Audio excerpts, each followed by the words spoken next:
Hello friends, मैं advocate Vinod Sharma अपने channel कानून और आम आदमी में आपका एक बार फिर हार्दिक स्वागत करता हूं। दोस्तों, आज की इस वीडियो में हम बात करेंगे राइट ऑफ प्राइवेट डिफेंस, जिसे हम सेल्फ डिफेंस भी कहते हैं। जब हम सेल्फ डिफेंस में कोई अपराध करते हैं तो कानून की नज़र में वो कैसे लिया जाता है, कैसे व्यू किया जाता है। तो दोस्तों, सेल्फ डिफेंस के बारे में यानी कि राइट ऑफ प्राइवेट डिफेंस के बारे में मैं इस वीडियो में आपको बहुत महत्वपूर्ण इन्फॉर्मेशन देने जा रहा हूं। तो दोस्तों, वीडियो शुरू करने से पहले हमेशा की तरह मेरी आपसे रिक्वेस्ट कि आप मेरे चैनल को सब्सक्राइब करें, वीडियोस को लाइक करें, शेयर करें और बेल आइकॉन का बटन भी ज़रूर प्रेस करें ताकि आने वाली वीडियोस के नोटिफिकेशन आपको उसी वक्त मिलते रहें। तो दोस्तों, वीडियो शुरू करते हैं।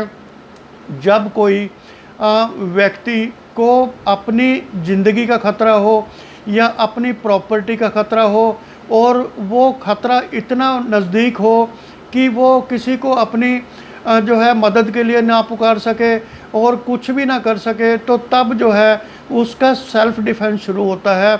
और उस सेल्फ डिफेंस में हो सकता है दूसरे व्यक्ति गंभीर रूप से घायल हो जाए जो अटैक करने के लिए आया था, और या उसकी मृत्यु हो जाए। तो ऐसे में कानून में क्या प्रक्रिया है, ये मैं आपको इस वीडियो में बताने जा रहा हूँ। तो दोस्तों, आईपीसी के सेक्शन 96 से लेकर 106 तक सेल्फ डिफेंस के बारे में प्रावधान किए गए हैं। क्या प्रावधान है?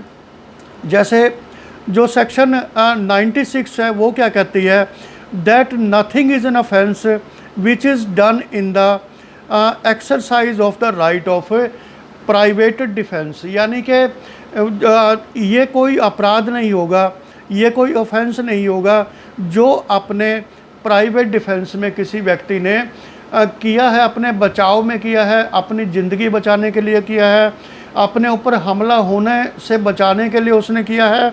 तो ये कोई जो है ऑफेंस नहीं माना जाएगा। सेक्शन 97 इसमें कहती है कि every person has a right of self defence. हर व्यक्ति के पास सेल्फ डिफेंस का राइट होता है, as well as of property, और अपनी प्रॉपर्टी की रक्षा करने का भी डिफेंस जो है सेल्फ डिफेंस हर नागरिक के पास होता है। सेक्शन 99 इसमें कहती है कि the acts against which there is no right of private defence and the extent to which the said right can be exercised.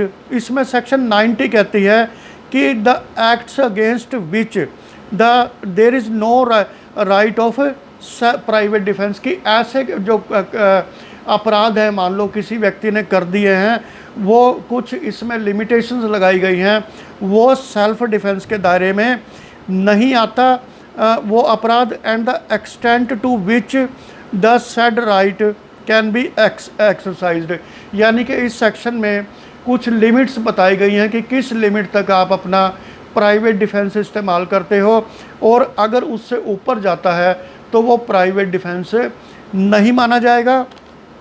Section 100 इसमें कहती है कि circumstances in which the right of private defence of body can be stretched to the extent of voluntarily causing death. यानी कि section 100 में ये प्रावधान है कि वो ऐसे कौन से हालात थे, क्या एक्सट्रीम सर्कमस्टेंसेस थे जब आपने प्राइवेट डिफेंस का इस्तेमाल किया, सेल्फ डिफेंस का इस्तेमाल किया, और इतने हद तक किया, इस हद तक किया कि जो सामने वाला अटैकर था, जो आपके लिए ख़तरा था, वो उसकी आपने जानबूझकर हत्या कर दी, वॉलंटरली कॉजिंग डेथ की, जो है अपने बचाव में आपने अपनी मर्जी से किसी जो है सामने वाले की आपने हत्या कर दी।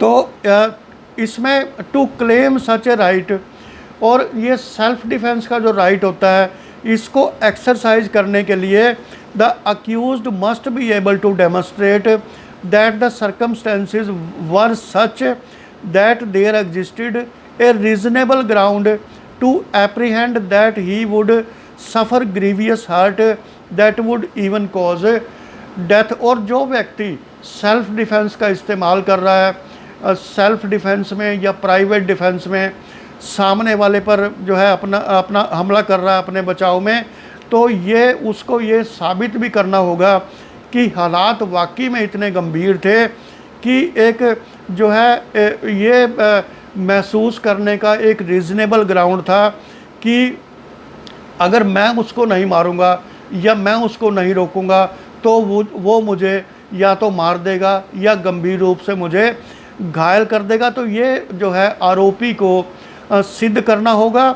और इसमें सेक्शन 105 एविडेंस एक्ट की कहती है कि that the burden of proof rests with the accused who takes up the plea of self defence. जो अपने बचाव में मान लो 302 के केस में या 307 के केस में जब कोई व्यक्ति सेल्फ डिफेंस की प्ली लेता है कि मैंने अपनी जान बचाने के लिए दूसरे व्यक्ति पे हमला किया, उसको रोका, और तब जो है सेक्शन 105 एविडेंस एक्ट के तहत उसको जो है बर्डन ऑफ प्रूफ उसके ऊपर रहेगा। उसको ये साबित करना पड़ेगा कोर्ट में कि क्या वाकई हालात ऐसे थे कि आपका जो है सेल्फ डिफेंस में आपने उस व्यक्ति की हत्या कर दी या अटेम्प्ट टू मर्डर किया, ग्रीवियसली हर्ट कर दिया।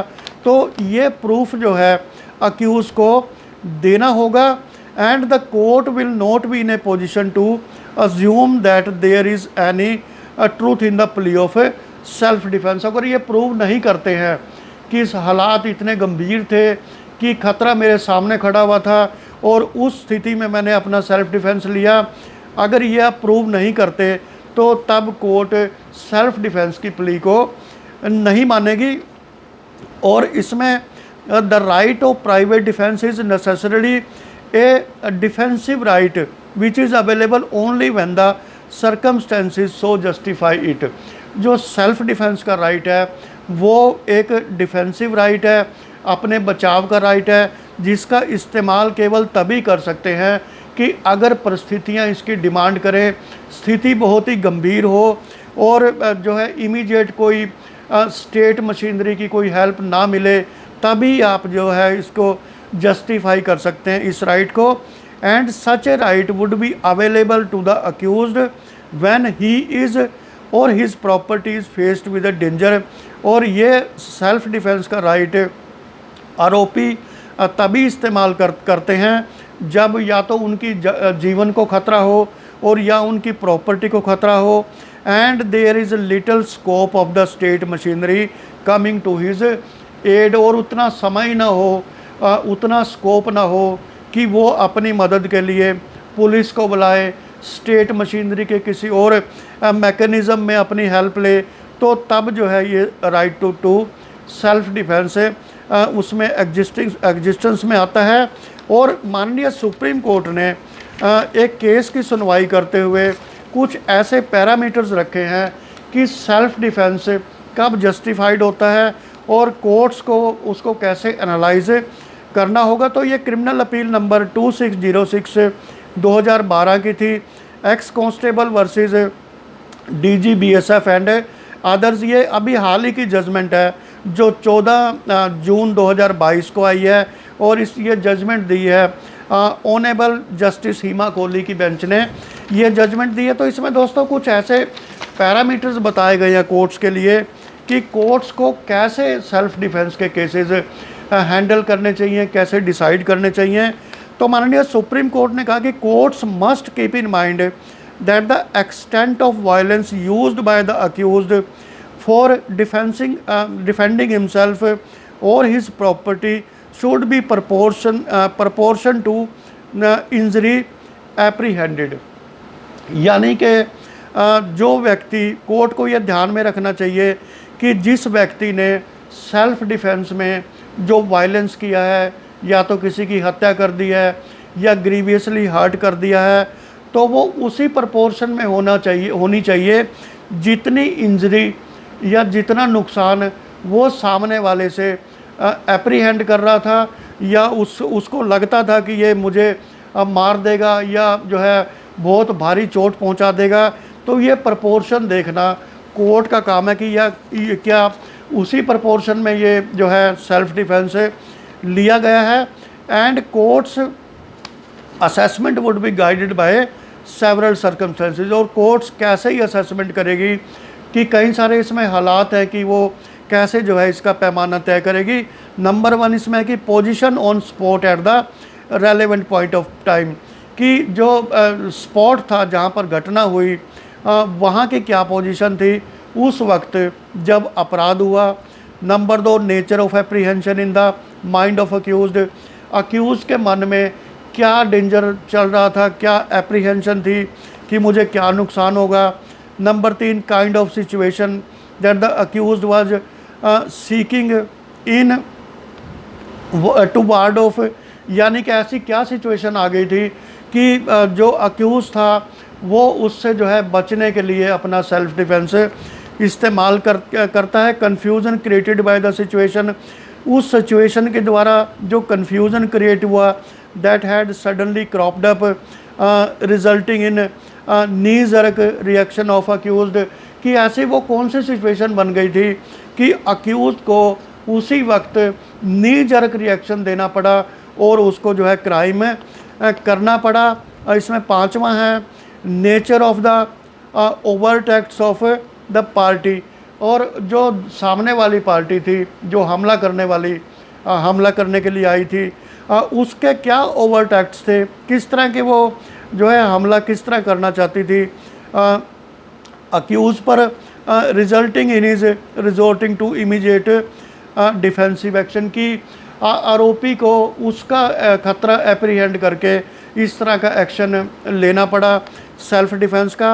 And the underlying factor should be that such an act of private defence should have been done in good faith and without malice.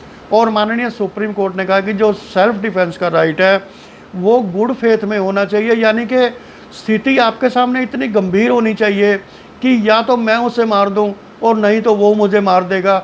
और अगर ऐसी सिचुएशन नहीं है तो तब जो है मैलिस का फैक्टर आता है और उसमें जो है मिसचीफ का फैक्टर आता है। लेकिन अगर सिचुएशन इतनी गंभीर है कि आपके जीवन को तुरंत खतरा है, आप जो भी कदम उठा सकते हैं उठा लीजिए, नहीं तो वो व्यक्ति मुझे मार देगा या प्रॉपर्टी को नुकसान पहुंचा देगा। यानी कि आपने गुड फेथ में सेल्फ डिफेंस का जो है राइट को एक्सरसाइज किया और उसमें कोई भी मैलिस इन्वॉल्व नहीं थी। तो दोस्तों ये माननीय सुप्रीम कोर्ट की बहुत ही महत्वपूर्ण ऑब्जर्वेशंस आई हैं सेल्फ डिफेंस के मामले में। और अक्सर जो सेल्फ डिफेंस का फैक्टर होता है, प्राइवेट डिफेंस का फैक्टर होता है, वो क्रिमिनल केसेस में यानी कि मर्डर केस में सेक्शन 302 में या 307 में इनका इस्तेमाल किया जाता है, जहां पर अक्यूज़ ये प्ली देता है कि मेरे लिए उस पर हमला करना या अपना बचाव करना बहुत ज़रूरी था, नहीं तो मेरे जीवन को खतरा था। तो दोस्तों आज की वीडियो में इतना ही, मिलता हूँ एक नई वीडियो के साथ, तब तक धन्यवाद।